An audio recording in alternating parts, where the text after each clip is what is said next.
وہ ایک گھریلو شرمیلی سی لڑکی تھی، کبھی اداکارہ بننے کے بارے میں سوچا بھی نہ تھا، لیکن تقدیر میں جو لکھا ہو وہ کر رہتا ہے۔ شاعرہ کی تقدیر میں بھی سلور اسکرین کی ایک بڑی اداکارہ کے طور پر شہرت پانا لکھا گیا تھا، تو وہ صف اول کی اداکارہ بن گئی۔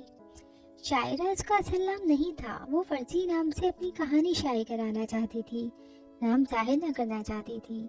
شاعرہ نے پنجاب کے ایک متوسط گھرانے میں جنم لیا۔ اس کے والد ایک دیانتدار سرکاری ملازم تھے، ان پہ کنبے کا تمام بوجھ تھا۔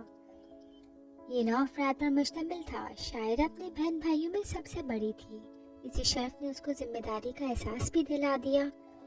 تعلیم مکمل کرتے ہی اپنے احساس دل سے مجبور ہو کر وہ اپنے والد کا سہارا بننے کے بارے میں سوچنے لگی۔ اس کی ایک سہیلی دیکھتے ہی دیکھتے ایئر لائن جوائن کرتے ہی اپنے گھرانے میں خوشحال سرپرست ہو گئی۔ اس کا نام شبانہ تھا۔ شبانہ اسے کہتی، کب تک معمولی ملازمت کے حصول کے خاطر دھکے کھاتی رہو گی؟ میرے ایک رشتہ دار ایئر لائن میں ہے، تم خوبصورت ہو، دراز قد ہو، تمہاری پرسنالٹی تو نمبر 1 ہے، میری مانو ہماری فیلڈ میں آ جاؤ، ایئر ہوسٹس بن جاؤ گی تو خوشحال ہو جاؤ گی، یہاں بہت اچھا معاوضہ ملتا ہے، جبکہ بیچارے اساتذہ کو تو بہت کم اجرت پہ گزارا کرنا پڑتا ہے۔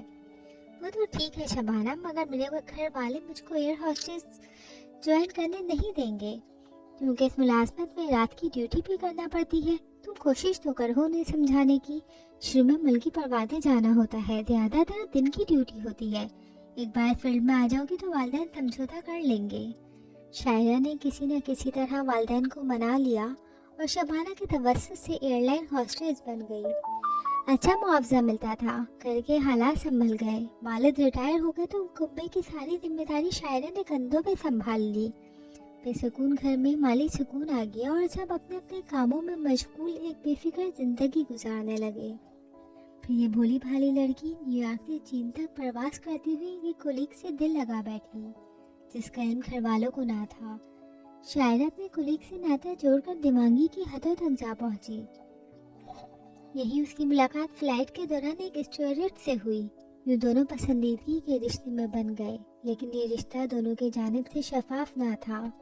فواد نے محض تفن و دوا کے طور پر اس کو اپنایا اور اپنی جھوٹی محبت کا یقین دلایا تھا۔ ان دونوں کے تعلق سے فواد کا ایک دوست سیف روز اول سے ہی واقف تھا، جس کو شاعرہ سیف پائی کہا کرتی تھی۔ وہ بھی سیدھی سادی لڑکی کو بہن کے روپ میں پسند کرتا تھا۔ فواد اپنے دوست سیف کو بہت قریب تھا اور اسے اپنی ہر بات بتا دیا کرتا تھا۔ سیف اس کے ارادوں سے آگاہ تھا۔ اس حقیقت سے آگاہی کے بعد سیف کو ملال رہنے لگا کہ جس لڑکی کو اس نے دل سے بہن کہا ہے، اسے محبت کے باب میں دھوکہ ملنے والا ہے اور محض بربادی ہی اس کے حصے میں آنے والی ہے۔ وہ چاہتا تھا کہ کسی طور پر اس معصوم لڑکی کو اپنے دوست کے ارادے سے آگاہ کر کے برباد ہونے سے بچا لے، تاہم دوست کی پاسداری آڑے آتی، لہذا خاموشی اختیار کی ہوئی تھی۔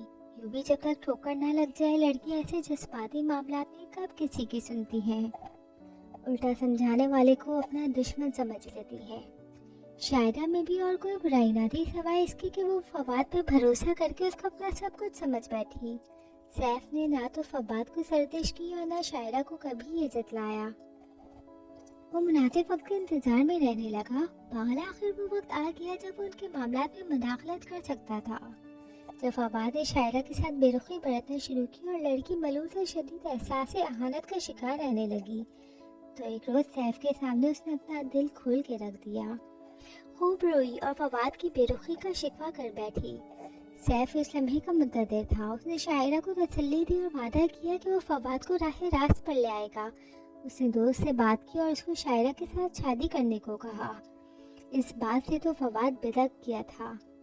وہ صرف اچھا وقت گزار کر اپنی دوست لڑکیوں کو بیچ بنجھار پہ چھوڑ دیا کرتا تھا، اور جو لڑکی شادی کے لیے اصرار کرتی اسے کنارہ کش ہو جاتا۔ سیف اس کی عادت سے واقف تھا۔ اس نے پھر بھی اسے سمجھانے کی بہت کوشش کی۔ فواد نے اس کی نصیحتیں ایک کان سے سنی اور دوسرے سے اڑا دی۔ اس سے مایوس ہو کر سیف اس کے گھر چلا گیا اور فواد کی والدہ کو اپنے بیٹے کی طرح چاہتی تھی، لہذا اس نے خالہ جی سے بات کی اور پھر ایک روز وہ شاعرہ کو لے کر خالہ جی کے گھر پہنچ گیا۔